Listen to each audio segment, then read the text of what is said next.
Close your eyes, breathe slowly. Now imagine this. You wake in the middle of the night, your eyes open, you see your bedroom exactly as it is. The shadows on the wall, the familiar shapes of furniture. Everything appears real. But your body will not move. Not your fingers, not your legs, not even a single breath you can control. You are trapped between two worlds. This moment has a name. It is called sleep paralysis. And it has visited nearly every human being who has ever lived. For centuries, cultures across the planet have documented this experience in nearly identical ways. In ancient Japan, people spoke of the kanashibari, a supernatural force that pins the body to the bed. In medieval Europe, witnesses described the Old Hag, a dark figure sitting upon the chest of the sleeping. Indigenous peoples of the Americas reported similar encounters. The Inuit spoke of entities that visited during the night. West African traditions described shadow beings. Every continent, every era, the same phenomenon, the same terror. What if I told you that science now understands what happens during these moments?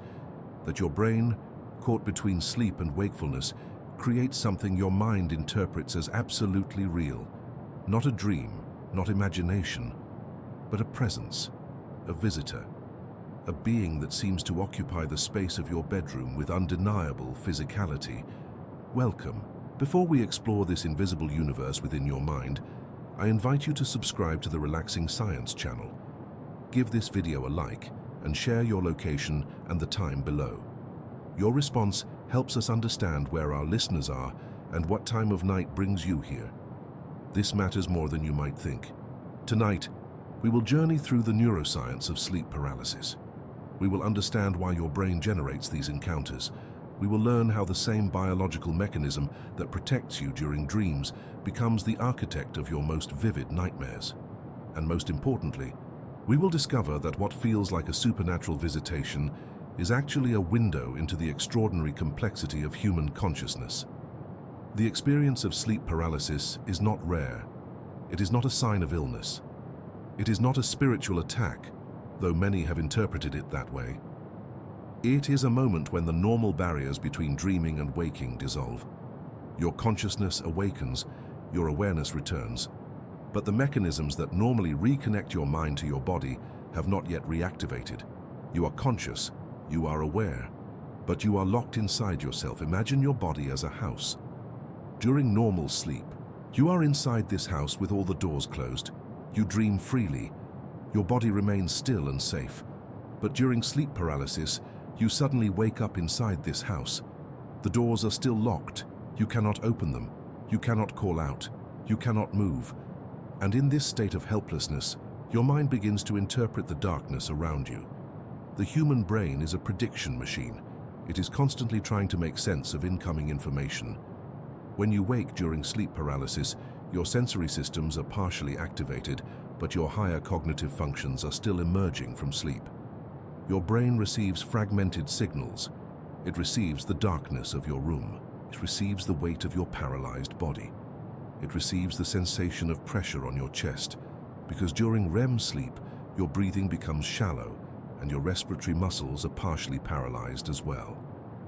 Your brain takes these signals and constructs a narrative. It creates meaning, and in this vulnerable state caught between sleep and waking, it often constructs something terrifying. This is where the visitors appear. Throughout human history, the entity that appears during sleep paralysis takes on cultural clothing. It wears the mask of your culture's fears. In some places, it is a demon. In others, an alien. In still others, a ghost or a shadow being or a creature that defies description. But the experience itself remains consistent. The presence, the inability to move, the overwhelming sense of dread, the feeling that something is in the room with you, something watching, something waiting. What makes this phenomenon so universal, so consistent across cultures and centuries, is that it emerges from the same biological foundation in every human brain. The same neural mechanisms, the same sleep cycles, the same temporary disconnection between consciousness and motor control, the same vulnerability of the mind caught in transition. You might be lying in bed right now, safe in your room, or perhaps you are listening to this in the darkness, and the thought of sleep paralysis makes you uneasy. That is natural, but understanding what happens in your brain during these moments transforms fear into fascination. It transforms mystery into knowledge. In the sections that follow, we will explore the architecture of sleep itself. We will understand how your brain paralyzes your muscles during dreams to protect you from acting out your nightmares. We will see how this protective mechanism sometimes misfires. We will learn about the specific brainwaves and neurotransmitters involved, and we will discover why, even when you understand the science completely, the experience remains profoundly strange and unsettling. Because here is the truth. Knowledge does not always erase the strangeness. Sometimes it deepens it. Sometimes understanding how your brain creates these encounters makes them even more remarkable. Your mind is powerful enough to generate an entire experience of another being in your room.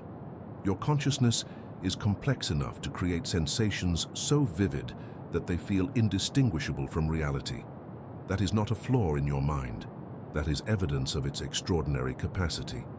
So settle into a comfortable position. Allow your breathing to become slow and natural. We are about to descend into the world of sleep, where the boundaries between self and other, between dream and reality, become beautifully blurred. We are about to understand the night visitors that have haunted human consciousness since the beginning of time. And in understanding them, we understand something essential about ourselves. Your body lies still, completely still. Yet your mind races through worlds that feel more real than waking life. This is the paradox we begin to understand now, as we explore the architecture that makes night visitors possible. Sleep is not a single state. It is a symphony of different rhythms, each one serving a purpose your body desperately needs. The journey into sleep follows a precise pattern, one that repeats every 90 minutes throughout the night. Scientists call these cycles. Each cycle moves through stages, from light sleep to deep sleep, and finally to a state so peculiar that it defies our everyday understanding of consciousness. The deepest mystery lives in a stage called REM sleep. REM stands for rapid eye movement. During this phase, something extraordinary happens. Your eyes move beneath closed eyelids, darting left and right as if watching an invisible film. Your brain becomes almost as active as it is during waking hours. Blood pressure rises. Heart rate quickens. Brainwaves shift into patterns that resemble those of a conscious mind. Yet your muscles are paralyzed. This is not a flaw in your biology. This is a feature, a protection mechanism so refined that it has persisted for millions of years across all mammals. During REM sleep, your brain releases a chemical neurotransmitter called glycine. This molecule travels down your spinal cord and effectively silences the motor neurons that control voluntary movement. Your arms cannot move, your legs cannot kick. Your body becomes a prison while your mind roams free. Why would evolution design such a thing? The answer rests in survival. Imagine an ancestor of yours dreaming of running from a predator. If that dream triggered real movement, if your body actually ran in response to the nightmare, you might crash through a cave wall. You might fall from a cliff. You might strike your sleeping companion. The paralysis keeps you safe. It keeps you still, while your consciousness explores impossible worlds. But there is more happening during this time than simple dreaming. Your brain is processing emotion. It is consolidating memories. It is sorting through the day's experiences, filing away what matters, and discarding what does not. REM sleep is where your mind does its deepest work, its most essential labor. The brain during REM is flooded with neurotransmitters that fuel emotion and sensation. Norepinephrine, which usually keeps you alert and focused, drops to almost nothing. Serotonin, which regulates mood and calm, also falls away. But acetylcholine surges. This creates a state where emotion dominates logic. Your dreams feel intensely real because your brain is prioritizing feeling over reason. Each night, you cycle through these stages multiple times. Early in the night, deep sleep dominates. Your brain sinks into slow waves, restoring your body, clearing metabolic waste from your neural tissue. But as the night progresses, REM sleep claims more and more of your time. By morning, you spend nearly half your sleep in this dreaming state. This cycling is not random. It follows a biological clock, a rhythm governed by your circadian system. This internal timekeeper responds to light and darkness, to temperature, to the consistency of your schedule. When you maintain regular sleep patterns, your body knows exactly when to enter each stage, when to release each chemical, when to paralyze, and when to awaken. Now consider what happens when this precise system falters. What occurs when consciousness begins to return before the paralysis releases? This is the threshold where night visitors emerge. The brain does not transition smoothly between states. There is no gentle fade from sleep to waking. Instead, there are moments of overlap, moments when different brain systems activate in unusual combinations. Your visual cortex might still be generating dream imagery. Your emotional centers might still be flooded with the neurochemicals of deep sleep. But your consciousness, your sense of self and awareness begins to return. You become aware that you cannot move. In this moment, your brain faces a puzzle. It is receiving contradictory signals. Your eyes open, your consciousness awakens, but your body reports that it is paralyzed. Your brain, still partially immersed in dream logic, interprets this contradiction in the only way it can. It creates a narrative. It generates an explanation for why you are frozen, and so the mind manufactures a presence. The amygdala, your brain's center for fear and threat detection, is hyperactive during REM sleep. This is normal. Dreams often contain danger, and your amygdala keeps you emotionally engaged with the dream's narrative. But when consciousness returns while you remain paralyzed, this fear system does not simply shut down. Instead, it searches for a source of the threat. Why am I paralyzed? Something in your brain asks. The amygdala offers an answer. There is something here. Something holding me down. Your brain, still operating partially in dream mode, begins to hallucinate. Not the gentle, abstract hallucinations of sleep, but vivid, sensory hallucinations. You see a shadow. You feel pressure on your chest. You sense a presence in the room. Some people report seeing a figure. Others describe a weight upon them. The experience feels utterly real because it is generated by the same neural machinery that generated every real sensation you have ever felt.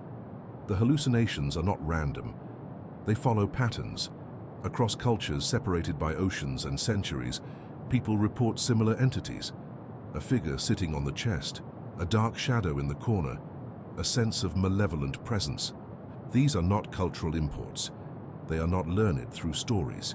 They are the natural output of a brain in a specific neurological state. This is the foundation upon which everything else builds. Understanding this architecture is essential. Without knowing how your brain cycles through sleep, without grasping how paralysis protects you, without recognizing how consciousness can emerge before motor control returns, the night visitors remain mysteries. But with this knowledge, the mechanism becomes clear.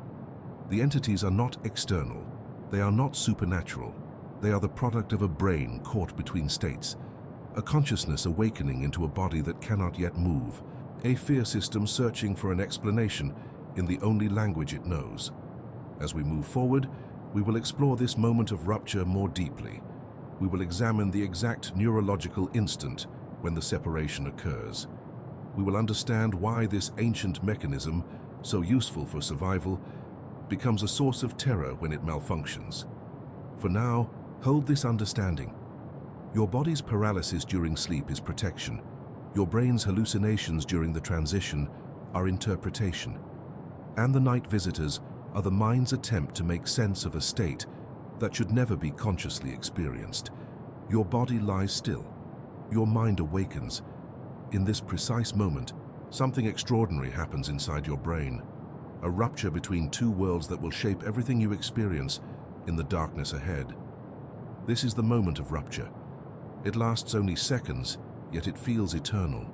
Your consciousness emerges from the depths of REM sleep like a diver breaking through water's surface, but your muscles remain locked. The paralysis that protected you during dreams now traps you in a state that feels impossible, unnatural, wrong. Let's understand what happens in your brain during this critical window. Your prefrontal cortex, the region responsible for rational thought and reality testing, begins to activate. Slowly, like a light dimming in reverse, it returns to waking consciousness. But it does not return alone. Behind it, still firing intensely, are the emotional centers of your brain. Your amygdala, your threat detection system, remains hyperactive from the dream state you just left. This creates a neurological paradox. Your logical mind awakens and tries to make sense of your surroundings, yet your emotional brain is still processing the nightmare you were just experiencing. The two systems are speaking different languages. Meanwhile, your motor cortex, the region that controls voluntary movement, remains offline. The neurotransmitter that usually floods your brain during waking hours, called norepinephrine, is still suppressed. This chemical silence is what keeps your muscles paralyzed. Your brain knows you should be able to move. Your consciousness knows you should be able to move, but your body will not obey. In this gap between knowing and doing, something remarkable occurs. Your brain searches for an explanation.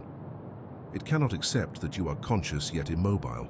This violates everything your mind has learned about how reality works. So it generates a hypothesis, it creates a story, and that story becomes terrifyingly real. The sensory regions of your brain, the parts that process sight, sound, and touch, begin to fill in details. Your visual cortex activates, but not in the normal way. You are not seeing the room through your eyes. Instead, your brain is generating imagery from within. It is creating a hallucination. This is where the night visitors emerge. Your brain, still flooded with the neurochemistry of fear and threat detection, generates images that match your emotional state. If your amygdala is screaming danger, your visual cortex will create something dangerous. A shadow in the corner of your room becomes a figure. A crease in your blanket becomes a presence. The pressure on your chest, caused by the muscle paralysis itself, by the weight of your own body pressing down, becomes something external, something pressing down on you. Across centuries and cultures, people have described this presence in remarkably similar ways. A creature on the chest, a dark figure at the foot of the bed, an entity that watches, a shadow that moves with intention. These descriptions are not cultural imports. They are not learned from stories. They emerge spontaneously from the same neurological architecture in human brains everywhere. Your brain is not lying to you. It is interpreting incomplete information through the lens of fear. It is solving a puzzle with missing pieces, and it is filling those pieces with the most emotionally resonant images it can generate. The rupture moment is where this process begins. It is the threshold. On one side lies the dream world, where your consciousness was fully immersed in a narrative created entirely by your sleeping brain. On the other side lies waking reality, where your consciousness should be anchored to sensory input from the external world. But in the rupture, you exist in neither place. You are conscious enough to know something is wrong. You are paralyzed enough to feel trapped. You are still dreaming enough to hallucinate, and you are awake enough to believe those hallucinations are real. Your brain's threat detection system, the amygdala, does not distinguish between a real threat and a hallucinated one. Both activate the same fear response. Both flood your body with stress hormones. Both create the sensation of dread, of presence, of being watched. The pressure on your chest intensifies this sensation. During REM sleep, your respiratory muscles relax. When you become conscious but remain paralyzed, you may experience shallow breathing. This physical sensation, the weight on your chest, the difficulty breathing, combines with the hallucination to create a coherent narrative. There is something on you. There is something pressing you down. Your brain accepts this explanation because it makes sense of the sensory data available to it. The rupture moment is when your conscious mind fully recognizes the immobility, and in that recognition, the fear deepens. You try to move, nothing happens. You try to cry out. No sound emerges, the paralysis is complete. This is the neurological architecture of the night visitor experience. It is not supernatural. It is not a sign of mental illness. It is a natural consequence of consciousness emerging before motor control returns. It is your brain doing exactly what it has evolved to do.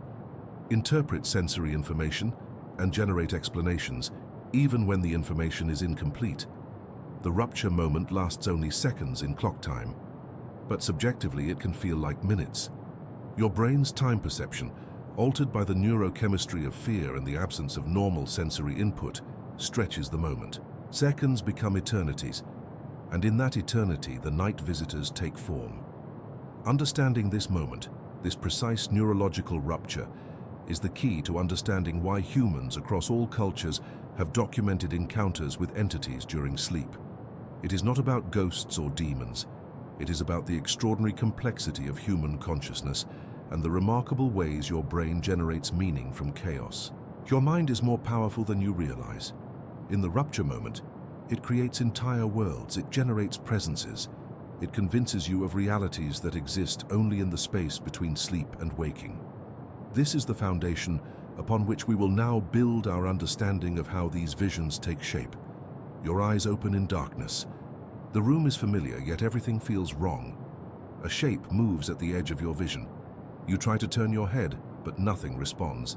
This moment, this precise instant where you can see but cannot move, is when your visual cortex becomes a canvas for something extraordinary. Let's explore what happens in those seconds when your brain, still half dreaming, must make sense of a world it cannot physically interact with. During sleep paralysis, your visual system remains remarkably active. The regions of your brain responsible for processing light, color, and movement continue their work even as your body lies frozen. But here is the crucial detail. Your brain is not receiving the usual sensory confirmation it expects. Your eyes may be open, but your mind is still partially immersed in the dream state. This creates a profound mismatch. Imagine your visual cortex as a painter who has been working in darkness for hours. Suddenly, a single candle is lit. The painter sees shapes, shadows, and movement, but the light is dim and unreliable. The painter's mind, still accustomed to the dream world, begins to fill in the details. It interprets ambiguous shadows as faces. It transforms the stillness of furniture into the presence of something watching. This is not imagination in the creative sense. This is your brain doing what it has always done, constructing reality from incomplete information. When you are awake and alert, your brain receives constant sensory input. Your eyes send millions of signals per second. Your skin registers temperature and pressure. Your inner ear confirms your position in space. All of this information flows together, creating a coherent sense of reality. Your conscious mind barely notices this process. It simply experiences a stable world. But during sleep paralysis, this system fractures. Your visual cortex is active, yet your motor cortex cannot respond. Your emotional centers are flooded with adrenaline, yet your logical centers are still emerging from sleep. Your brain attempts to reconcile these contradictions. It searches for an explanation that makes sense given the limited information available. What emerges from this search is often something vivid and terrifying. The visual hallucinations that occur during sleep paralysis are not vague or dreamlike. They are detailed, three-dimensional, and convincing. People describe seeing humanoid figures with impossible proportions. They perceive dark shapes that seem to absorb light itself. They witness presences that feel intensely real, more real in some cases than the waking world around them. This specificity matters. It reveals something profound about how your brain constructs experience. Your visual cortex does not simply receive images like a camera.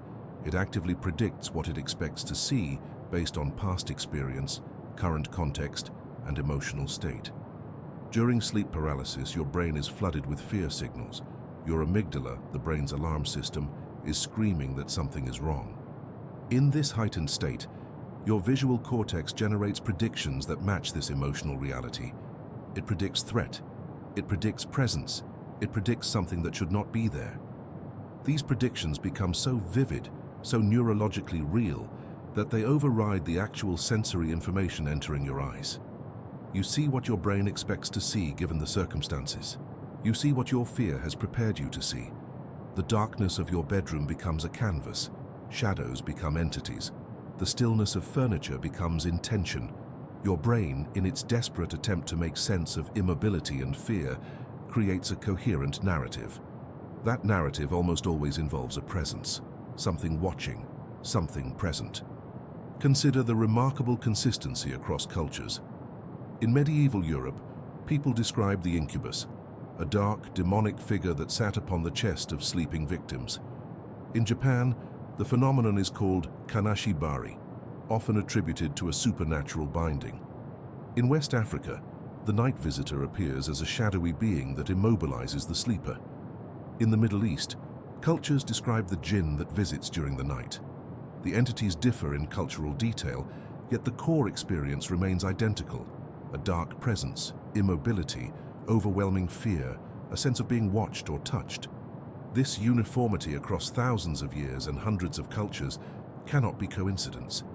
It reveals the underlying neurology.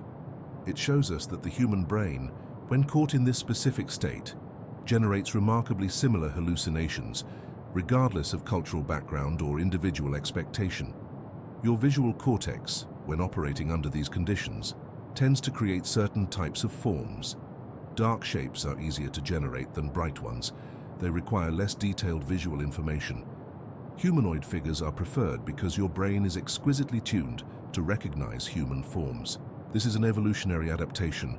Your ancestors survived because they were hypersensitive to the presence of other humans, whether allies or threats.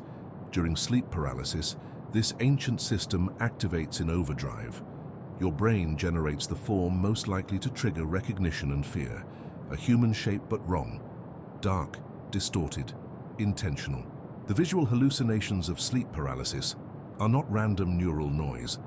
They are the product of your brain's most sophisticated visual systems working in a state of partial sleep, driven by overwhelming fear and deprived of normal sensory feedback.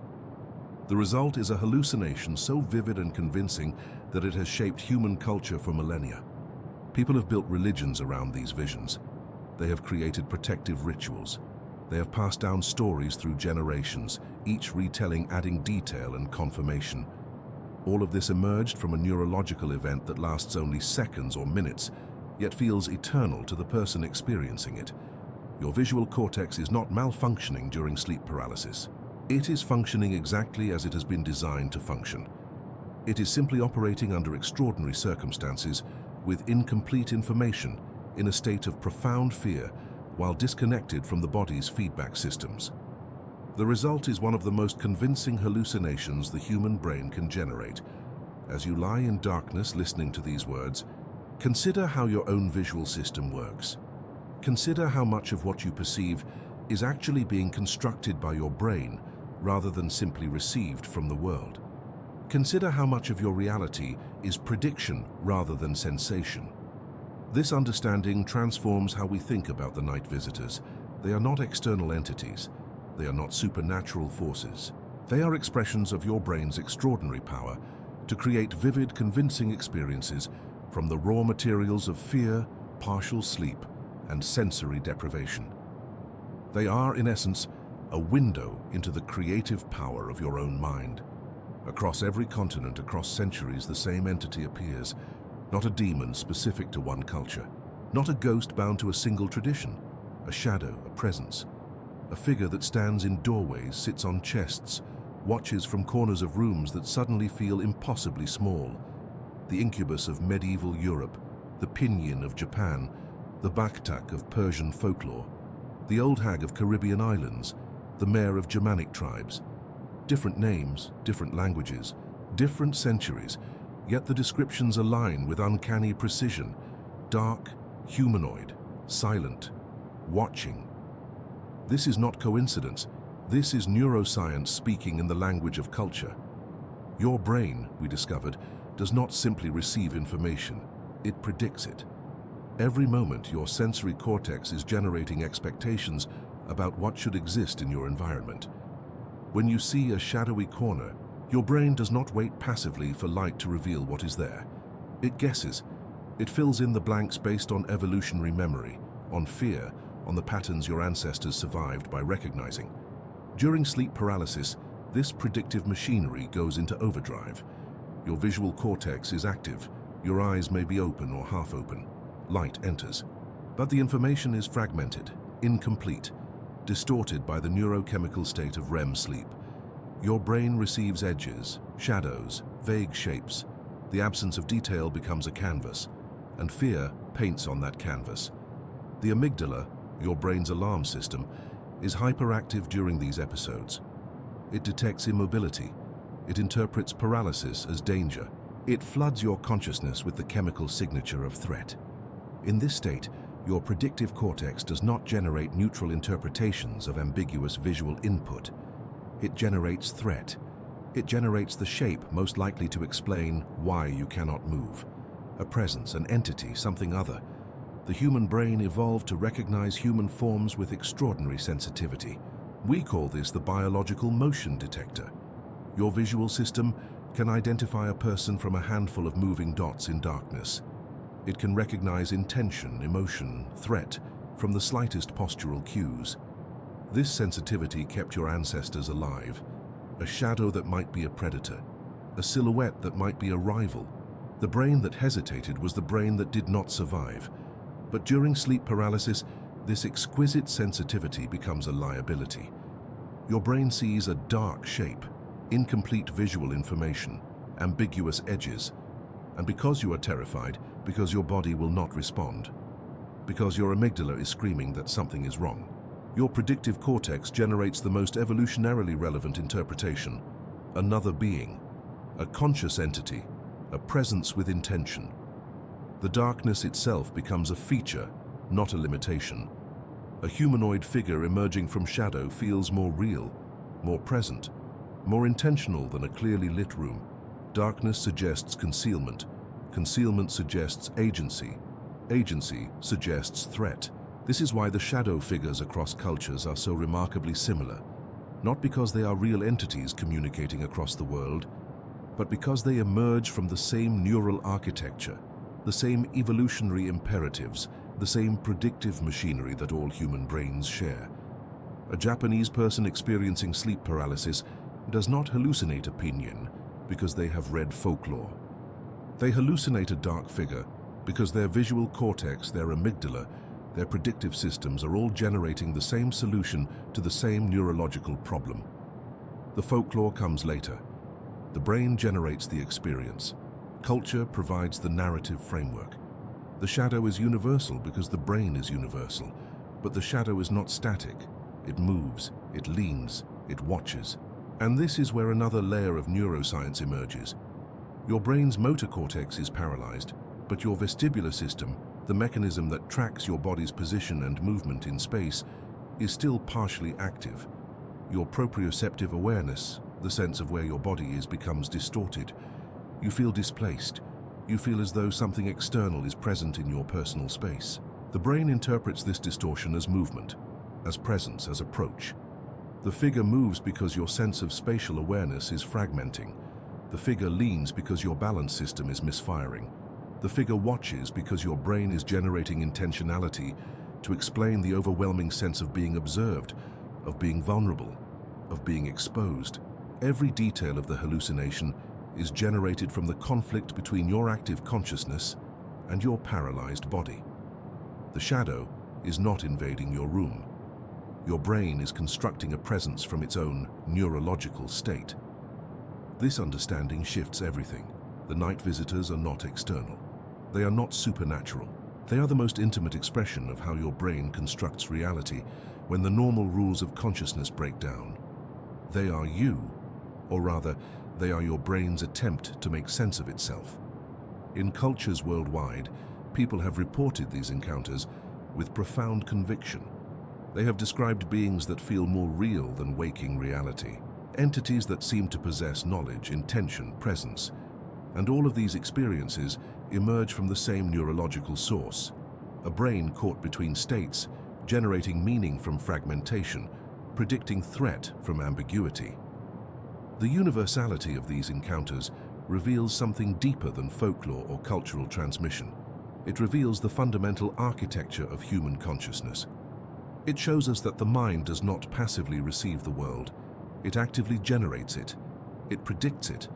It fills in the blanks with meaning drawn from fear, from evolution, from the deepest layers of what it means to be human. The shadow in your room is the shadow of your own consciousness cast back upon itself. You are now deeper in understanding these nocturnal encounters. Your brain has shown us how it conjures shadow figures from darkness and fear. But there is something more specific, something that makes these experiences unforgettable, something physical, the weight. When sleep paralysis grips you, when consciousness awakens, but your body remains locked in dream's embrace, there arrives a sensation that no hallucination alone can explain. A pressure, a heaviness that settles across your chest like an invisible force pressing down, stealing your breath, making each inhalation a conscious struggle. This is not imagination. This is neuroscience becoming sensation. During REM sleep, your brain does something extraordinary. It paralyzes your voluntary muscles. This is called REM atonia, and it exists for a reason. While you dream, your body stays still. Your limbs do not flail. Your voice does not cry out. Your breathing becomes shallow and automatic. This paralysis is a gift of evolution, a protection against acting out your dreams in the darkness. But when consciousness returns before the paralysis releases, something remarkable happens inside your nervous system. Your brain remains in REM sleep mode. Your muscles are still inhibited, yet your mind is awake, aware, alert. You try to move. Nothing happens. You attempt to call for help. Your voice emerges as a whisper or a gasp, and your breathing, which was automatic and shallow during sleep, suddenly becomes something you must think about, something you must control. This is where the weight appears. Your diaphragm, the muscle beneath your lungs that controls breathing, receives mixed signals. Part of your brain still believes you are dreaming. Part of your brain knows you are awake. The result is a respiratory system caught between two states. Your breathing becomes labored. Each breath requires conscious effort. The sensation is not that something external presses on your chest. The sensation is that your own body has become heavy, dense, resistant to the simple act of drawing air. But your brain does not interpret this internal conflict as a mechanical problem. Your brain interprets it as a threat. Remember what we learned before. Your amygdala, the fear center of your brain, is hyperactive during sleep paralysis. Your visual cortex is generating predictions based on fragmented sensory input. Your vestibular system, which controls balance and spatial awareness, is misfiring and creating a sense of presence in the room. All of these systems are already primed for danger. Now add the sensation of pressure on your chest. Add the struggle to breathe. Add the inability to move or cry out. Your brain searches for an explanation, and it finds one in the oldest stories your species has ever told. Something is sitting on you. Something is pressing you down. Something is stealing your breath. In medieval Europe, they called it the Incubus, a demonic creature that would visit sleepers at night, pressing them down, suffocating them, sometimes assaulting them. In Arabic tradition, the jinn would visit in the darkness. In Iceland, the Mare would ride on sleeping bodies. In Japan, the kanashibari would bind the sleeper in invisible chains. In Brazil, the pisadeira would step on the chest of the sleeping. Every culture, every continent, the same core experience, the same interpretation. The weight on the chest is not a hallucination. It is a misinterpretation of your own physiology. Your brain, desperate to make sense of the signals it is receiving, transforms internal respiratory struggle into external pressure. The pressure becomes a presence. The presence becomes an entity. And here is what makes this so compelling to your mind. This entity is not random. It is not abstract. It is intentional. It is pressing you deliberately. It is stealing your breath on purpose. It is aware of you. This is where another layer of neuroscience emerges. Your brain does not just generate sensations. It generates meaning. When you feel pressure on your chest and cannot move and cannot breathe, your brain does not conclude that you are experiencing a respiratory reflex during a transitional sleep state. Your brain concludes that something conscious is causing this, something intelligent, something that wants something from you. This is called agency detection. Your brain is evolutionarily wired to perceive consciousness in ambiguous stimuli. If something moves, if something applies pressure, if something seems to act with intention, your brain assigns consciousness to it. This is adaptive. In the wild, better to mistake a rustling branch for a predator than to mistake a predator for a rustling branch. During sleep paralysis, when your brain is flooded with fear signals and receiving conflicting sensory information, agency detection goes into overdrive. The pressure on your chest is not just a sensation. It is a being. It is aware. It is present. It is with you in the darkness. The weight becomes a visitor. The visitor becomes real.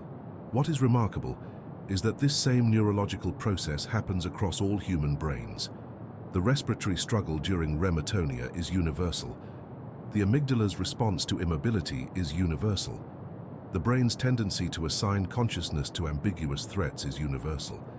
Therefore, the experience of a weight on the chest interpreted as an intelligent entity is universal. This is why the incubus appears in Europe, and the jinn in Arabia, and the Mare in Iceland, and the pisadera in Brazil. Not because these entities are real, but because human neurology is real.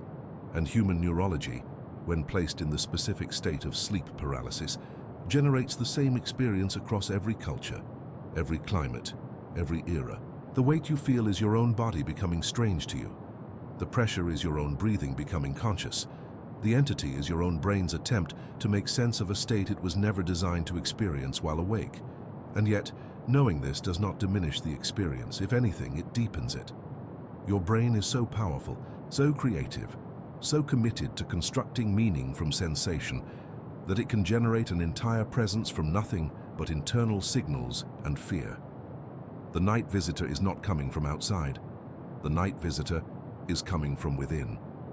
And that, perhaps, is more profound than any external entity could ever be. Your brain is doing something remarkable right now. Even as you listen, millions of neurons are preparing narratives, assigning meaning to ambiguous signals. This is the foundation of what we explore now. Why your mind transforms a formless shadow into a being that watches you. When your visual cortex activates during sleep paralysis, without complete sensory information, something extraordinary happens. Your brain does not simply register blankness or uncertainty. Instead, it fills gaps with prediction. It constructs meaning from fragments. And when those fragments involve movement, presence, or threat, your mind does something even more profound. It assigns agency. Agency detection is an ancient survival mechanism. Your ancestors needed to distinguish between wind-rustling leaves and a predator moving through grass. The cost of mistaking a threat for nothing was death. The cost of mistaking nothing for a threat was merely wasted energy. Evolution favored the bias toward detection. Your brain learned to see intention everywhere, especially in ambiguous stimuli. During sleep paralysis, this mechanism becomes hyperactive. Your visual system captures motion in peripheral awareness. Perhaps it is the flicker of a shadow cast by distant light. Perhaps it is the subtle movement of your own eye beneath the closed lid, creating the illusion of external movement. Perhaps it is nothing but the brain's own prediction, projected outward as if it were real. Your mind takes this fragment and asks a crucial question. Is this alive? The answer your brain gives is almost always yes. And once agency is assigned, everything changes. A shadow becomes a watcher. A pressure on your chest becomes a being pressing down. A sense of presence becomes an entity with intention, with purpose, with consciousness directed toward you. This is not hallucination in the traditional sense. You are not seeing something that does not exist. Rather, you are interpreting something that exists in a radically different way than reality presents it. Consider the neuroscience of this interpretation. Your amygdala, the brain's threat detection center, is flooded with activity. Your anterior insula, which processes bodily sensation and emotion, is firing intensely. Your prefrontal cortex, which normally applies logic and reasoning, is largely offline. You are in a state where emotion dominates cognition, fear dominates analysis. In this state, your brain becomes a meaning-making machine operating without its usual rational constraints. When you perceive ambiguous movement in darkness, your amygdala does not whisper, "Perhaps this is nothing." It shouts, "This is a threat and it is intelligent." Your brain assigns not just presence but intentionality. The entity is not simply there, it is there for a reason. It is there because of you. This is where the intruder archetype emerges. Across cultures, across centuries, across continents that never contacted one another, humans report the same fundamental experience, a being that is aware of them. Not a random hallucination, not a shapeless phantom. A presence that seems to notice you, to focus on you, to direct its attention toward you specifically. The Old Hag of Anglo-Saxon folklore sits on sleepers' chests. The Incubus of medieval Europe presses down with sexual violence and malevolent intent. The Mare of Germanic tradition rides on the dreamer's body. Shadow people in modern accounts move with purpose, with direction, with clear agency. These are not random images. These are consistent interpretations of the same neurological event. Why do humans universally assign consciousness to these entities rather than perceiving them as abstract shapes or meaningless shadows? The answer lies in how your brain evolved to interpret the world. Human beings are deeply social creatures. Your survival has always depended on understanding other minds. You are exquisitely sensitive to signs of consciousness in others because misreading another's intentions could be fatal. This sensitivity, this hypervigilance toward consciousness, becomes a liability during sleep paralysis. Your brain encounters an ambiguous stimulus in a state of fear and immobility.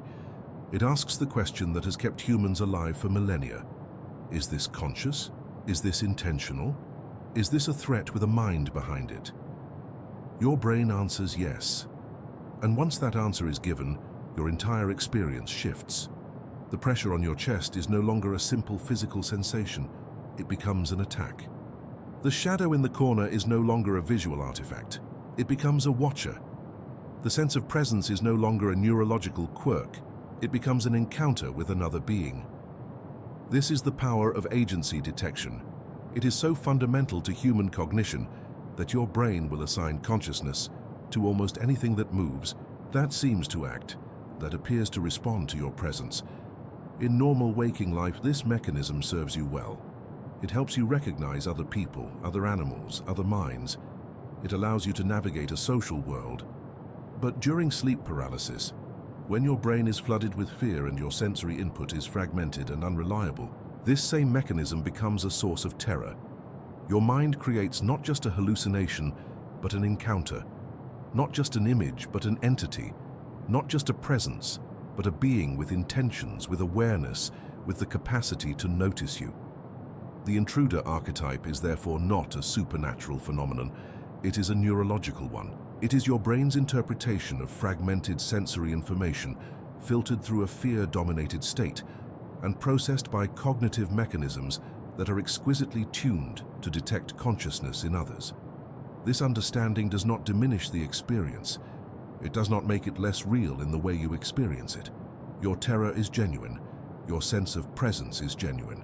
Your conviction that something is there watching you is genuinely felt. But now you know the source. You know why your mind creates this narrative. You know why humans everywhere, regardless of culture or geography, report the same fundamental encounter. The night visitor is not an intruder from outside.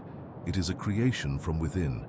It is your own brain, in a state of fear and disconnection, constructing meaning from fragments and assigning consciousness to ambiguity. It is a window into how your mind builds reality, not from pure sensation, but from prediction, emotion, and the deep evolutionary drive to recognize other minds. As you continue to listen, to consider this. What other experiences in your waking life might also be constructed in similar ways? How often does your brain fill gaps with prediction and call it perception? How often does it assign intention where none exists? Across centuries and continents, the descriptions remain eerily consistent. In medieval Europe, she was called the Old Hag. In ancient Rome, the Incubus descended upon sleeping bodies. Among Germanic peoples, the Mare sat upon the chest. In Japan, the Kanashibari entity bound limbs in invisible chains. In Arab cultures, the jinn pressed down with supernatural weight. In Brazil, the pisadera walked across rooftops and descended to crush the lungs of sleepers. These are not variations on a theme. They are the same neurological event, witnessed through different cultural lenses, interpreted through different mythological frameworks. The consistency is not coincidental. It is evidence of a shared human neurology expressing itself across geography and time. Consider what this means.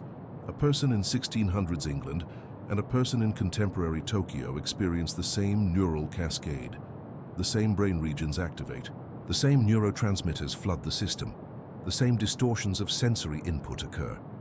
Yet their minds, shaped by different stories, different fears, different cultural narratives, interpret this identical biological event through completely different symbolic frameworks. The Old Hag appears in your bedroom because your cultural memory contains stories of hags. The Incubus manifests because your ancestral lineage passed down tales of demonic visitation. The Mare emerges because your language contains a word for her, and that word carries centuries of accumulated fear. Your brain does not create something new. It reaches into the library of your culture and pulls out the most fitting monster. This is not supernatural influence. This is the architecture of human consciousness, meeting the architecture of human culture. The neurological event itself remains constant. During REM sleep, your brain generates vivid sensory information. Your motor cortex cannot activate. Your prefrontal cortex struggles to engage rational evaluation. Your amygdala runs at maximum sensitivity. Your threat detection system scans the fragmented visual field for meaning. And then, because you are human, because you live within a culture, because stories have been told to you since childhood, your mind reaches for a narrative that fits. The narrative was already waiting. It had been waiting for centuries. Mothers told daughters about the Old Hag. Priests warned congregations about the Incubus. Grandmothers whispered warnings about the Mare to children before sleep. These stories were not warnings about actual entities. They were cultural containers for an experience that people did not understand, could not explain, and therefore could only mythologize. What is remarkable is not that different cultures invented different names for the same experience. What is remarkable is that they all identified the same core elements. The entity is always present. It is always hostile. It is always associated with the chest, with breathing, with weight. It is always silent or nearly silent. It is always witnessed in the darkness. It is always accompanied by absolute terror. This convergence across cultures separated by oceans and centuries reveals something profound about the human brain. It reveals that certain experiences are hardwired into our neurology. Certain fears are ancient. Certain perceptions are universal because they emerge from universal biological structures. Your amygdala does not know the difference between a medieval English bedroom and a contemporary Japanese one. Your vestibular system does not care about cultural context. Your threat detection mechanisms operate below the level of language and narrative. They operate at the level of pure biology. But then something else happens. Your consciousness, which is shaped by language, by culture, by the stories you have absorbed, steps in and provides interpretation. It says, this sensation means something. This presence is something. And because you live within a culture that has already named this something, you recognize it, you identify it. You fear it not as a random neurological event, but as the fulfillment of an ancient prophecy. This is why the same entity appears across cultures, not because it is real in any external sense, but because the human brain, confronted with certain specific neurological conditions, generates certain specific types of hallucinations, and human culture, confronted with these hallucinations, generates certain specific types of explanations. The Old Hag was not invented to explain sleep paralysis. Rather, sleep paralysis was interpreted through the existing framework of Old Hag mythology. The Incubus did not cause sleep paralysis. Rather, sleep paralysis was understood as Incubus visitation. The distinction is subtle but crucial. I'd like to know, where are you listening from, and what time is it there? Because the experience you are having right now, in your particular location, at your particular moment, is filtered through the specific cultural narratives available to you. Your brain is processing these words through the lens of stories you have inherited. This is the power of understanding the neuroscience behind these encounters. When you recognize that the entity in your room is not an external visitor, but an internal neural event, something shifts. Fear does not disappear immediately. The amygdala does not simply turn off because you understand the mechanism, but knowledge creates distance. Understanding creates perspective. The Old Hag cannot hurt you because she does not exist outside your brain. The Incubus has no power over you because he is a hallucination generated by your own neurology. The Mare cannot crush your chest because the pressure you feel is a misinterpretation of your own respiratory sensation. Yet the experience remains real. The terror is genuine. The paralysis is actual. The hallucination is vivid. These are not imaginary in the sense of being unreal. They are hallucinations in the precise neurological sense, sensory perceptions generated by the brain without corresponding external stimuli. Across the centuries, people have documented this experience. They have named it. They have feared it. They have created rituals to protect against it. They have built entire mythological systems around it. And in doing so, they were responding to something real. They were responding to a genuine neurological event. They simply did not have the vocabulary to describe it in neural terms. Now we do. Now we can look at the historical record and see not evidence of supernatural visitation, but evidence of a shared human neurology expressing itself across time and culture. The consistency in these accounts is not spooky. It is beautiful. It is evidence of how deeply connected we are to each other through our biology, despite the vast differences in our stories. Your body lies still. Your mind races. This is the paradox we must now understand deeply, because beneath the cultural masks and mythological stories lives a precise chemical language. Your brain speaks in molecules, and during sleep paralysis, this language becomes a symphony of fear. Let us descend into the chemistry itself. When you enter REM sleep, your brain releases a neurotransmitter called acetylcholine. This chemical floods your neural pathways, creating vivid dreams and the sensation of movement within those dreams. Your muscles, however, receive a different message. Another system releases glycine and GABA, chemicals that silence your motor neurons. You are paralyzed by design, a protective mechanism so you do not act out your dreams and harm yourself. But something shifts when consciousness awakens before this chemical paralysis releases. Your prefrontal cortex, the rational mind, begins to activate. This is the region responsible for logic, reasoning, and reality testing. It asks questions. Where am I? What is happening? Yet it finds itself trapped in a body that will not respond. Simultaneously, your amygdala, the brain's alarm system, detects this mismatch between expectation and reality. The amygdala does not think in words, it thinks in survival. The amygdala floods your system with norepinephrine and cortisol. These are threat chemicals. Your heart accelerates. Your breathing becomes shallow and rapid. Blood redirects from your digestive system to your muscles, preparing for fight or flight. Yet you cannot fight. You cannot flee. Your body remains locked in chemical paralysis, while your mind screams in chemical alarm. This is crucial to understand. Your rational mind wants to interpret the situation logically. Your amygdala wants to interpret it as a threat.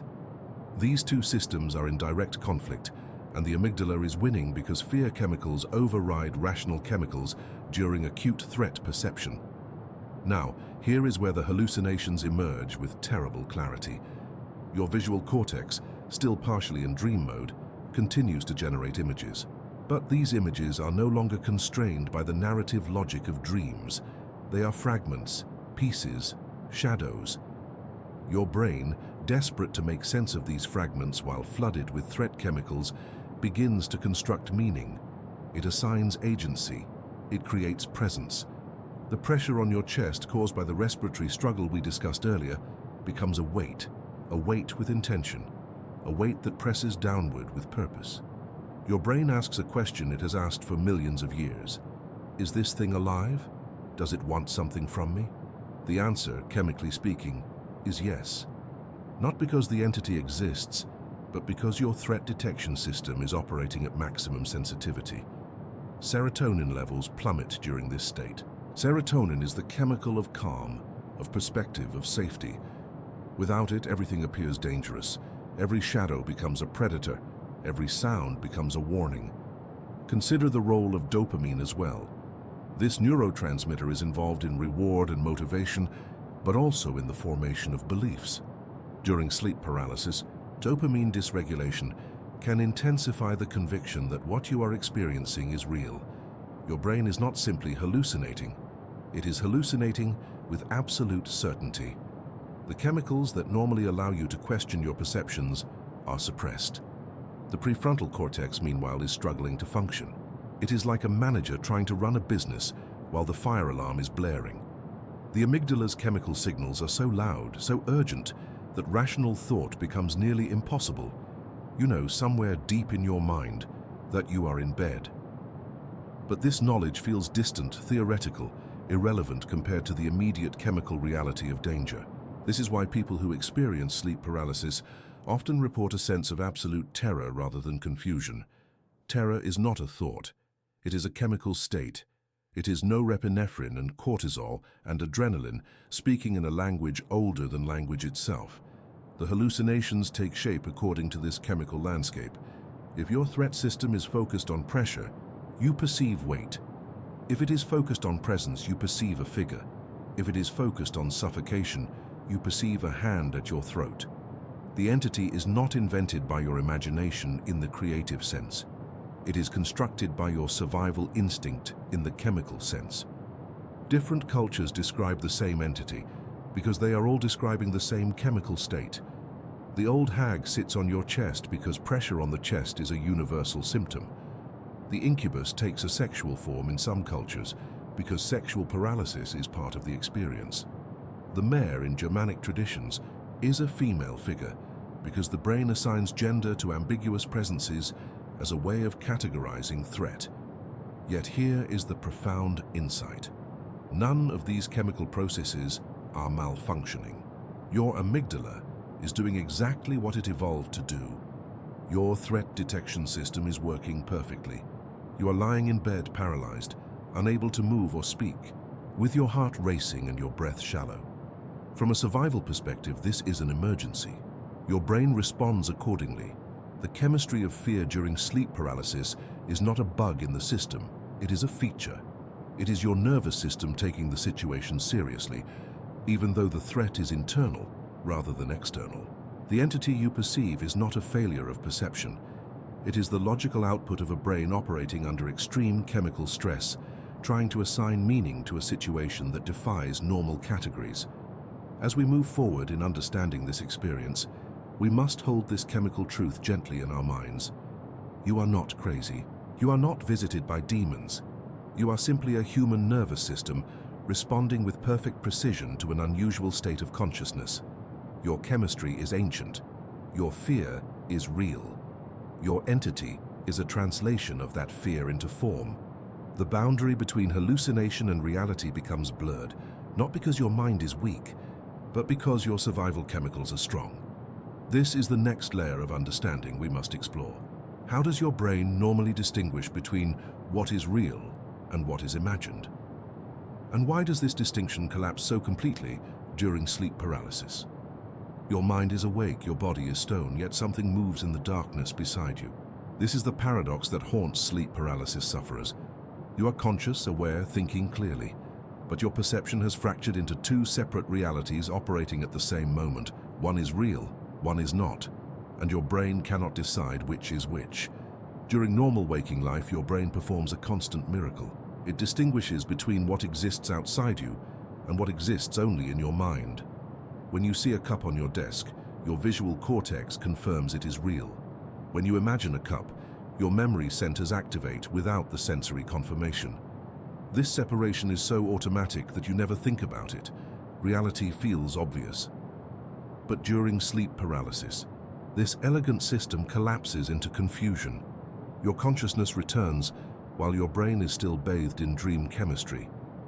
The acetylcholine that created vivid dreams during REM sleep has not yet faded. Your visual cortex continues firing as if you are still dreaming.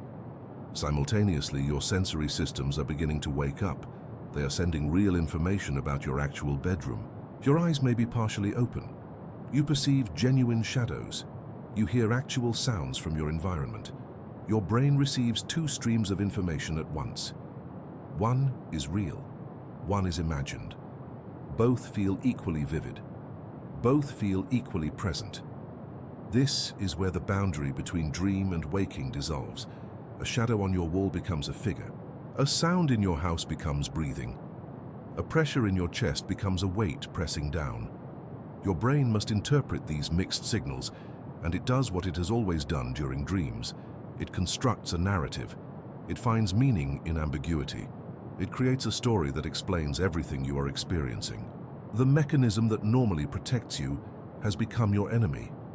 During waking life, your prefrontal cortex acts as a quality control system. It checks incoming information against your stored knowledge of reality. When you see something impossible, this system flags it as a hallucination or a trick of light. It corrects your perception before you fully believe it. This is why you do not panic when you see a shadow move across your room during the day. Your rational mind immediately explains it. A tree branch, a passing car, something mundane. But during sleep paralysis, this quality control system is offline. Your prefrontal cortex is still drowsy. Your amygdala, meanwhile, is screaming danger. It is flooded with threat chemicals because your body is paralyzed. This is an emergency signal to your ancient survival systems. Something is wrong. You cannot move. You are vulnerable. The amygdala does not wait for rational explanation. It demands immediate action. It pushes your consciousness toward fear-based interpretations of every ambiguous stimulus. A shadow becomes a threat. A sound becomes an intruder. A pressure becomes an attack. Your brain is not malfunctioning. It is doing exactly what it evolved to do. When you cannot move and you sense danger, your mind should construct the most threatening possible explanation. This kept your ancestors alive. If you heard a sound in the darkness and your brain could not decide whether it was a branch or a predator, the safest interpretation was predator. The cost of being wrong about danger is death. The cost of being wrong about safety is merely embarrassment. So your brain chooses fear. Every time. This is the mechanism behind the universal entity. Across cultures, across centuries, people report nearly identical beings during sleep paralysis. A presence, a weight, often a dark figure, sometimes with red eyes, sometimes with the sense of intelligence and malice. The specifics vary by culture, but the core experience is consistent because the neurology is consistent. Your brain is not perceiving a supernatural being. It is perceiving a category. It is perceiving a threat. And it is filling in the details with whatever imagery your culture has provided. A medieval European woman sees a hag sitting on her chest. A Japanese person sees the Kanashibari spirit. A West African experiences the presence of a witch. Same neurology, different narratives. The brain is asking what is the most dangerous thing that could explain this situation, and it uses the cultural vocabulary available to answer that question. But here is what makes this even more profound. During sleep paralysis, you are not just hallucinating. You are hallucinating with perfect clarity and perfect conviction. You are not seeing something blurry or dreamlike. You are seeing something hyper-real, more real than real. This is because your visual cortex is still in dream mode, and dreams are vivid. More vivid than waking perception, because they are unconstrained by the need to match external reality. Your brain can paint with pure color and pure emotion. And right now, in this paralyzed state, it is painting with pure fear. The entity you perceive is not a mistake. It is your brain's best interpretation of an impossible situation. You are conscious but paralyzed. You are awake but dreaming. You are safe but terrified. Your mind is trying to make sense of a state that should not exist. And it does the only thing it can do. It creates a being, a presence. Something that explains why you cannot move and why you are afraid. Something that makes the inexplicable feel coherent. The boundary between dream and waking reality is not a wall. It is a membrane. And during sleep paralysis, that membrane becomes permeable. What bleeds through is not another world. It is your own mind speaking to you in the language of fear, showing you what it believes you need to see. Where are you right now as you listen? What surrounds you in this moment? Notice how real your environment feels. That is the same quality of realness that the sleep paralysis sufferer experiences when they perceive the entity. The difference is not in the vividness of perception. The difference is in what is actually there. You are awake, completely awake. Your eyes open. You see your bedroom, the ceiling, the familiar shapes of furniture in darkness. Yet your body does not respond. This is the paradox that defines sleep paralysis. Not a dream, not unconsciousness, but a state where consciousness becomes a prisoner in its own vessel. The distinction matters deeply. When you experience sleep paralysis, you are not hallucinating the awareness itself. Your consciousness is genuinely present. Your mind is genuinely alert. What you are experiencing is the most unsettling separation between awareness and agency that the human nervous system can produce. Think of consciousness as a light switch and the body as the lamp. Normally, they operate together. The switch turns on, the light illuminates. But during sleep paralysis, the switch activates while the lamp remains disconnected from power. The awareness exists, the intention to move exists, but the signal never reaches the muscles. This creates something neurologically fascinating. Your brain is receiving genuine sensory information from your environment. Your eyes are open. Sound reaches your ears. Temperature registers on your skin. These are real inputs, not dream fabrications. Yet simultaneously, your brain is still partially operating under dream logic. The two realities collide in consciousness. The prefrontal cortex, responsible for rational thought and reality assessment, is struggling to wake fully. It is still emerging from sleep. Meanwhile, your sensory systems are flooding it with information that should make sense but does not. You should be able to move. You should be able to respond, but you cannot. The contradiction is absolute. Your amygdala, ever vigilant, interprets this contradiction as a threat. It is designed to assume danger when something is wrong, and something is profoundly wrong. You are conscious but immobilized. You can perceive but not act. This is the signature pattern of a predator's attack, of paralysis induced by a threat you cannot escape. Here emerges the conscious observer phenomenon. You are not merely experiencing sleep paralysis. You are observing it. You are aware that you are aware. This metacognitive layer, this ability to think about your own thinking, creates an intensely strange experience. Part of your mind recognizes the impossibility of the situation. Part of your mind demands an explanation. The entity appears not as an intrusion, but as a solution. Your brain is searching for a coherent narrative. Why am I conscious but paralyzed? What explains this impossible state? The answer that emerges from the depths of your fear. Saturated perception is simple and ancient. Something is holding me down. Something is preventing my escape. Something is in this room with me. This is not delusion in the clinical sense. You are not losing touch with reality. You are experiencing a conflict between two realities your brain is processing simultaneously.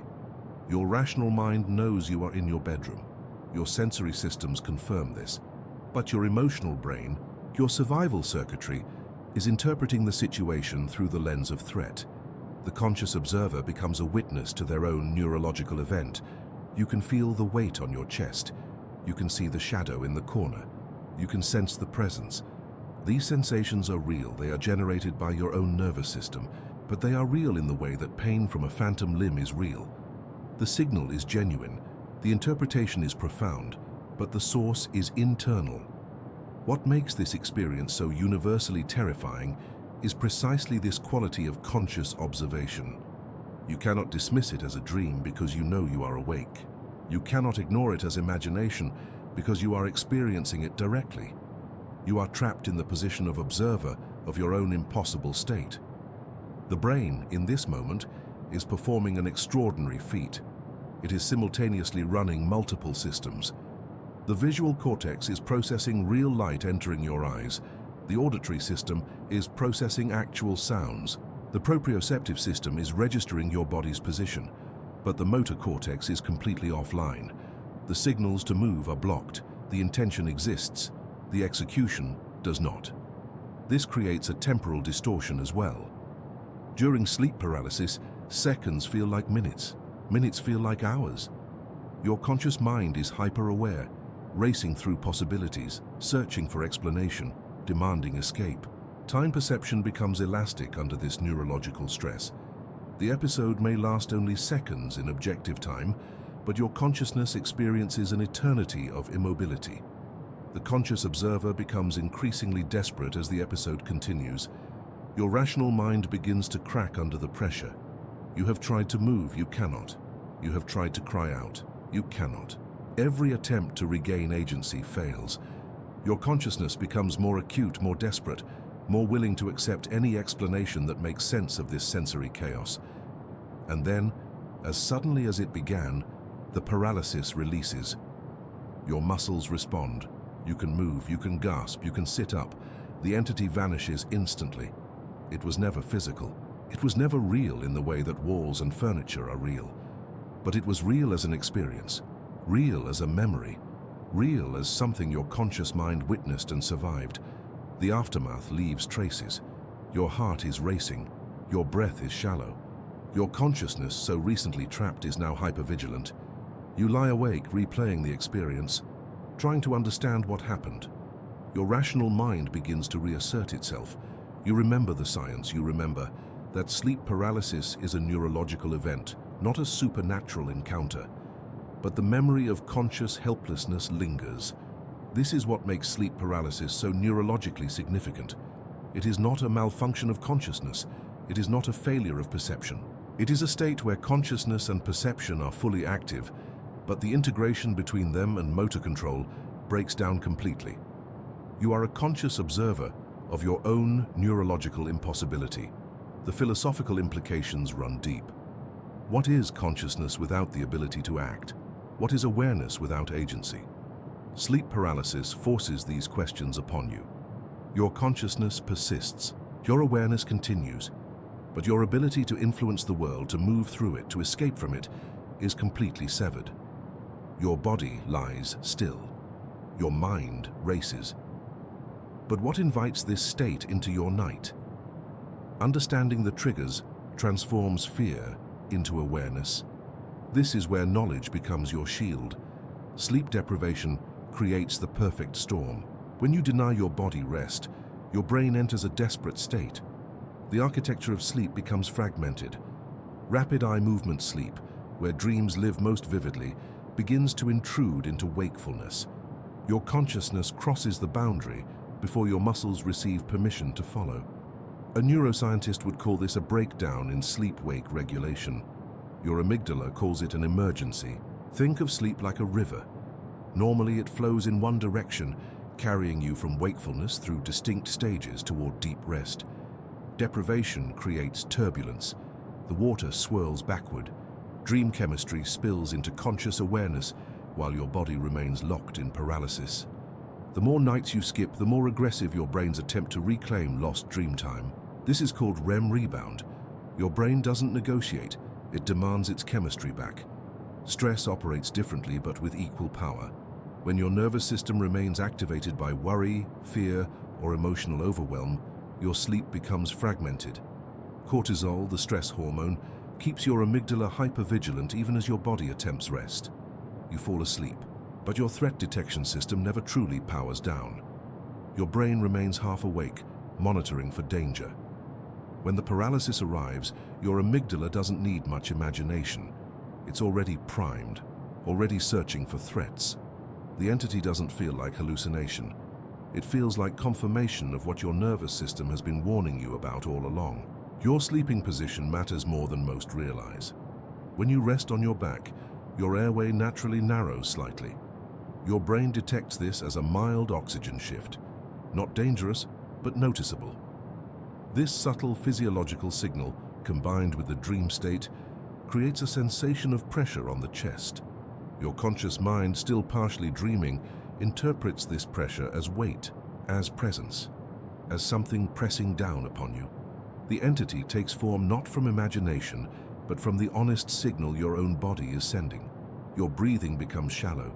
The pressure intensifies. The being becomes more real.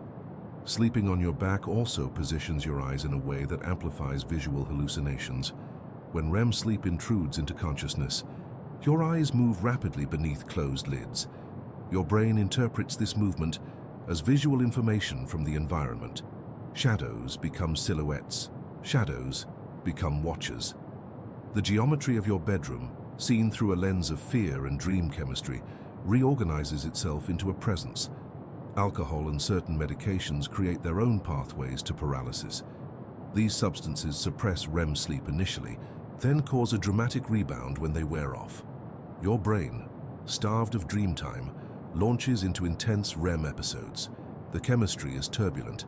The boundary between sleep and waking becomes porous. You wake into a storm of neurochemical activity that your conscious mind cannot yet process. Irregular sleep schedules fracture your circadian rhythm. Your body expects consistency. When you sleep at different times, wake at unpredictable hours, your brain cannot establish stable sleep architecture. The transitions between sleep stages become chaotic. You might find yourself conscious during the paralysis window more frequently.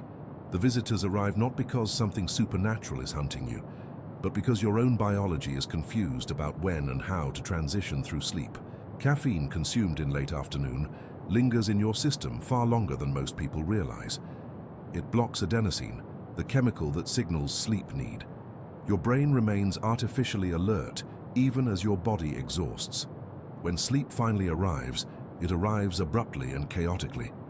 The sudden shift from wakefulness to REM sleep, compressed by caffeine's lingering presence, creates the conditions for consciousness to awaken while paralysis persists.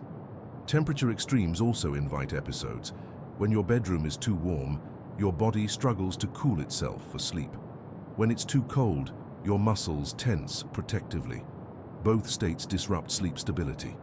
Your nervous system remains partially activated. Sleep becomes shallow and fragmented. The boundary weakens. Sleeping in an unfamiliar environment triggers hypervigilance. Your amygdala remains more active in new spaces. Your threat detection system never fully powers down. You sleep lightly. You wake more easily. When paralysis arrives in a strange room, your brain has fewer familiar reference points to anchor reality. The entity arrives more easily into the void. Trauma creates a permanent shift in nervous system sensitivity.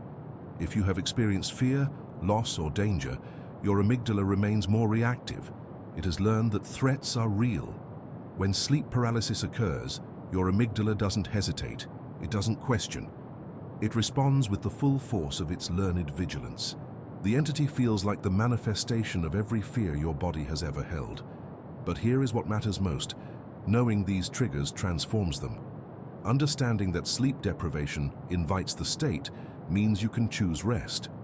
Recognizing that stress amplifies the experience means you can address what activates your nervous system. Knowing that position matters means you can shift. Awareness becomes action.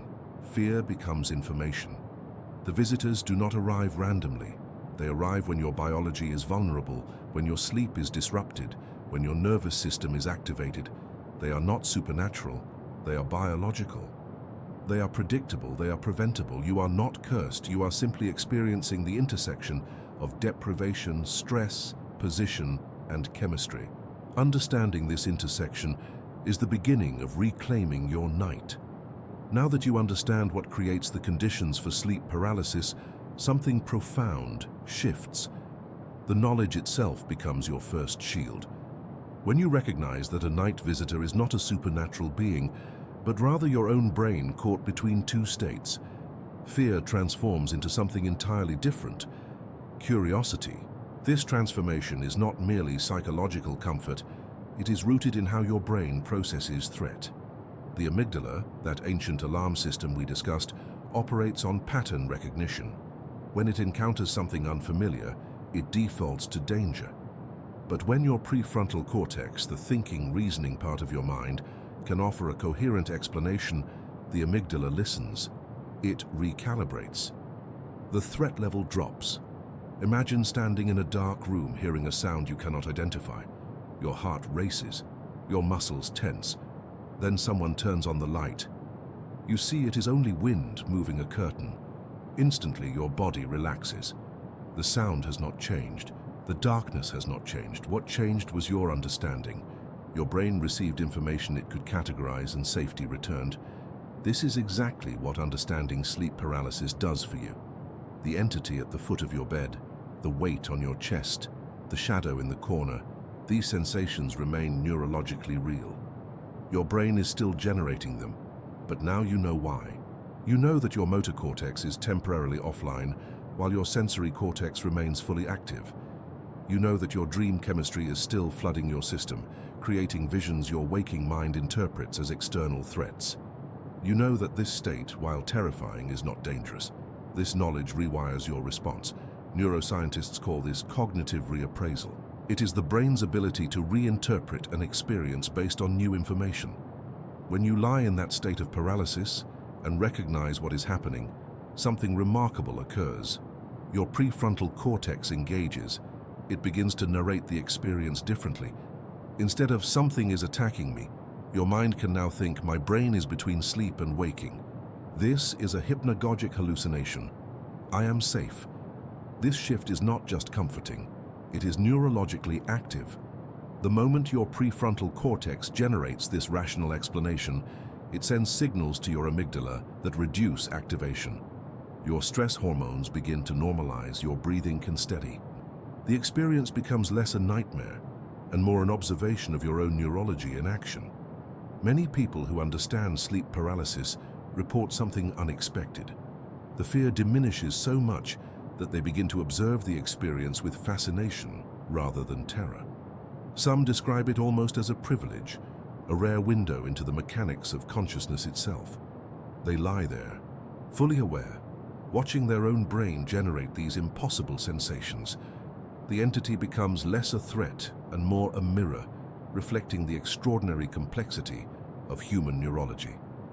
There is also something liberating about understanding that this experience is not unique to you, and it is not a sign of mental illness or spiritual vulnerability. Throughout human history, across every culture and continent, people have reported nearly identical experiences. The Old Hag of English folklore, the Pinyin of Chinese tradition, the Baktak of Persian mythology, the Pisadera of Brazilian legend.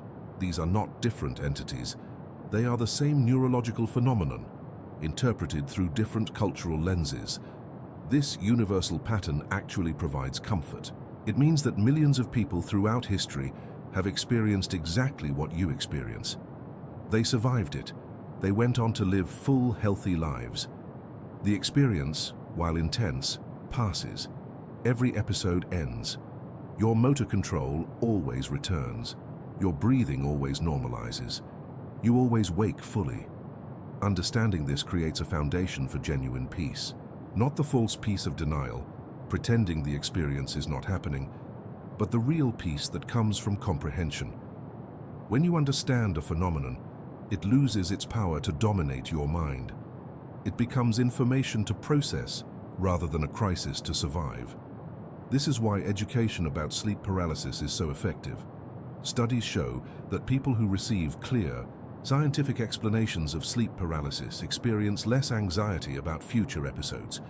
Some report that knowing the mechanism actually prevents episodes from occurring as frequently. This makes sense. Stress and anxiety are major triggers for sleep paralysis. When you reduce fear about the experience, you reduce one of its primary causes. As you move forward from this moment, carrying this understanding with you, something shifts in your relationship with sleep itself. Sleep becomes less a vulnerable state where you are helpless and more a natural process you understand. Your bedroom becomes less a place where mysterious forces operate and more a space where your own neurology unfolds in predictable, explainable ways. The night visitor that once seemed to come from outside yourself is revealed as coming from within, from the extraordinary, complex machinery of your own consciousness. And that, perhaps, is the most profound realization of all. You are not being visited by something external. You are witnessing yourself. You are observing the boundary between sleep and waking, between dream and reality, between the unconscious and conscious mind. You are experiencing the frontier of human consciousness. Before we move into the final reflection on how to live peacefully with this knowledge, I'd like to know, where are you listening from, and what time is it there? Your location and moment matter. They ground this experience in your reality, in your specific place and time. Now that you understand the mechanism behind these encounters, something shifts. Knowledge alone does not erase the experience, but it changes your relationship with it. The next time paralysis arrives, you are no longer a helpless observer. You become a witness to your own neurology. The moment consciousness returns before motor control, your body will feel heavy. Your breath may seem shallow. The room might darken at the edges of your vision. This is not a sign of danger. This is your brain transitioning between states. Your amygdala will still activate. Fear will still rise. But now you have a choice in how you respond. Acceptance is not resignation. Acceptance is recognition. When the paralysis comes, you can pause. You can notice the sensation without fighting it. Fighting creates tension, which strengthens the amygdala response. Tension makes the episode last longer. But when you breathe through it, when you acknowledge what is happening in your brain, the experience becomes shorter, quieter, less vivid. There is a technique that many who experience paralysis find helpful. It requires no medication, no external intervention. It is simply awareness combined with gentle redirection of attention. When paralysis arrives, instead of focusing on the inability to move, shift your attention to what you can control. Your breath is always available. Your awareness is always present. Even in complete motor paralysis, you retain the ability to think, to observe, to breathe consciously. Some find it helpful to move their attention slowly through their body, starting with their toes. Can you feel them? Not move them, but feel them. This engages your sensory cortex rather than your fear response. Gradually, as you move awareness upward through your legs, your abdomen, your chest, motor control often returns naturally. The episode dissolves not through panic, but through gentle exploration. Others discover that naming what they experience transforms it. Instead of "something is on my chest," the internal dialogue becomes, "My brain is creating pressure sensation while my motor cortex is offline." This simple reframing engages your prefrontal cortex, the region responsible for rational thought. When your prefrontal cortex activates, your amygdala naturally quiets. You're literally talking yourself out of fear through neurological accuracy. Sleep environment modifications continue to matter, but they matter differently now. You are not preventing the experience through avoidance alone. You are creating conditions where episodes become less likely, while simultaneously building confidence that you can manage them if they occur. This dual approach removes the anxiety that often triggers future episodes. Many people find that after understanding their paralysis, after successfully managing 1 or 2 episodes calmly, the episodes themselves become rarer. There is also profound peace in recognizing that what you experience is shared across all human consciousness. Your amygdala activation is not unique. Your fear response is not a personal weakness. Every culture, every era, every continent has documented this experience. The entity you perceive, the weight on your chest, the shadow at the foot of your bed, the presence in the room. These are not individual hallucinations. They are the universal expression of a single neurological state. This universality itself is calming. You are not broken. You are not haunted. You are simply human.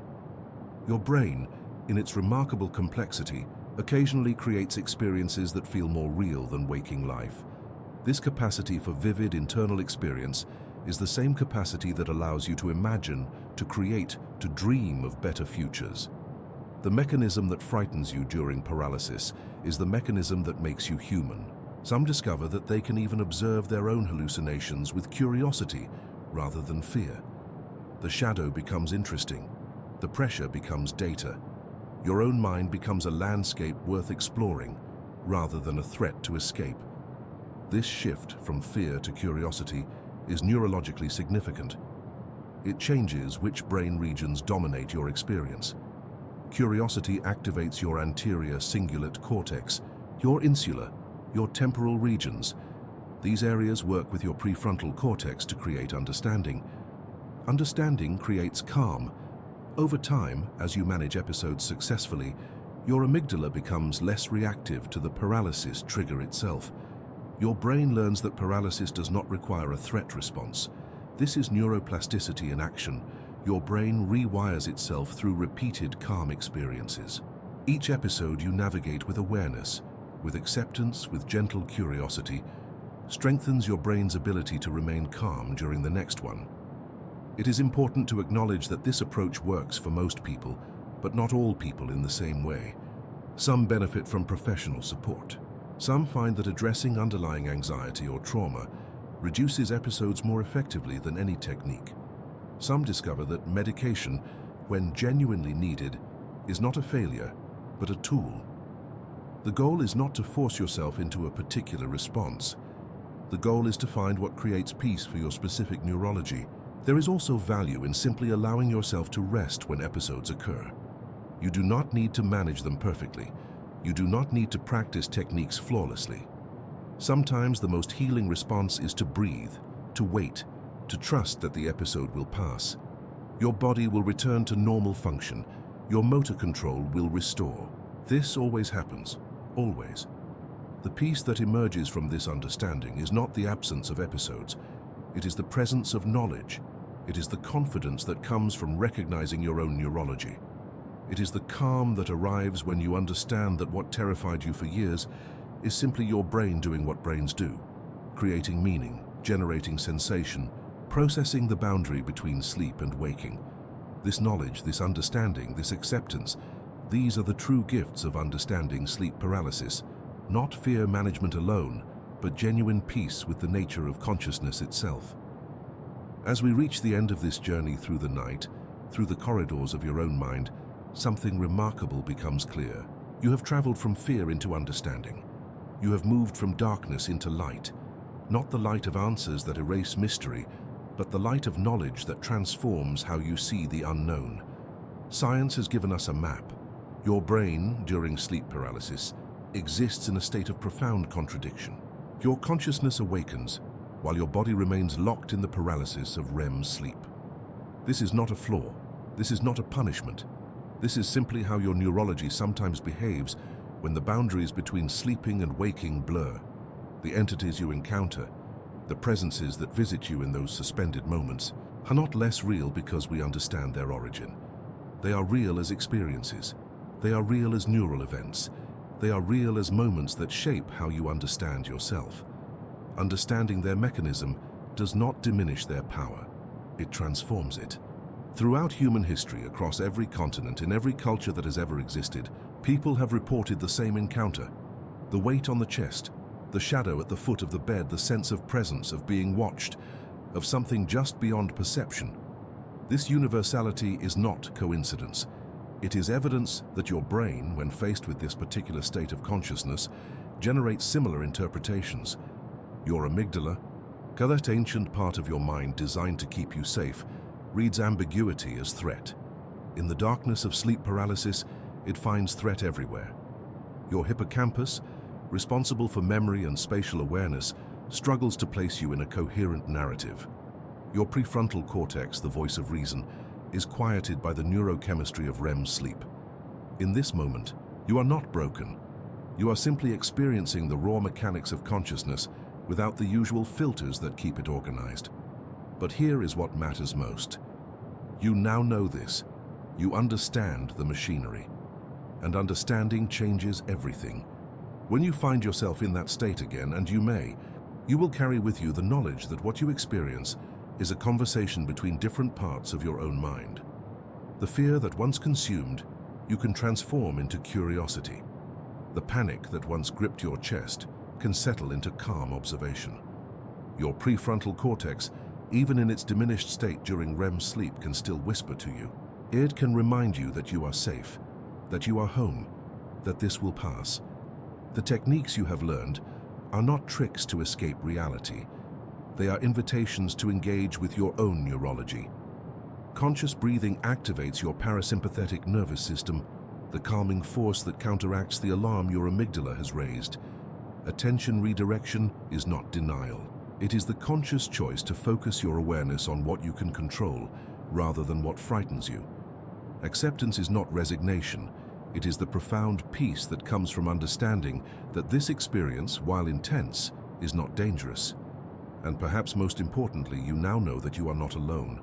Millions of people right now, in cities and villages and remote places across the world, experience what you experience. They wake in darkness. They feel the weight. They sense the presence. And they survive it. They move through it. They continue their lives. This shared human experience connects you to countless others across time and space. You are part of a vast, invisible community of people who have looked into the darkness and found their way back to light. Science does not diminish wonder. It deepens it. When you understand that your brain can generate entire worlds, complete with entities and sensations and emotions, you are witnessing something extraordinary. Your consciousness is not a simple light that turns on and off. It is a vast landscape with many rooms, many states, many ways of being. Sleep paralysis is one of those rooms, and now you have a map, now you have a light. The night visitors, the entities that once terrified you, can become something else entirely. They can become teachers. They can become reminders of how magnificent and complex your own mind is. They can become invitations to understand yourself more deeply. They can become, in time, not unwelcome, but simply understood. As you move forward from this moment, carry with you what you have learned. Your brain is not your enemy, fear is not your enemy. The darkness is not your enemy. They are all part of what makes you human. They are all part of the intricate dance of consciousness that allows you to exist in this world. When sleep comes tonight, and when sleep comes on all the nights that follow, you will do so with a new awareness. You will understand that your mind is capable of extraordinary things. You will recognize that the boundaries between sleeping and waking, between real and imagined, between fear and understanding, are far more fluid than you once believed. Thank you for joining me on this exploration of the night, of consciousness, of the profound mystery that lives within your own skull. If this journey has brought you peace, if understanding has quieted your fear, I would deeply appreciate your subscription to Relaxing Science and a like on this video. Please share your thoughts in the comments below. Tell me if this knowledge has changed how you understand your own experiences.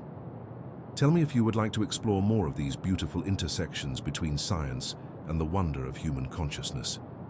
The night is long, but you are never truly alone in it.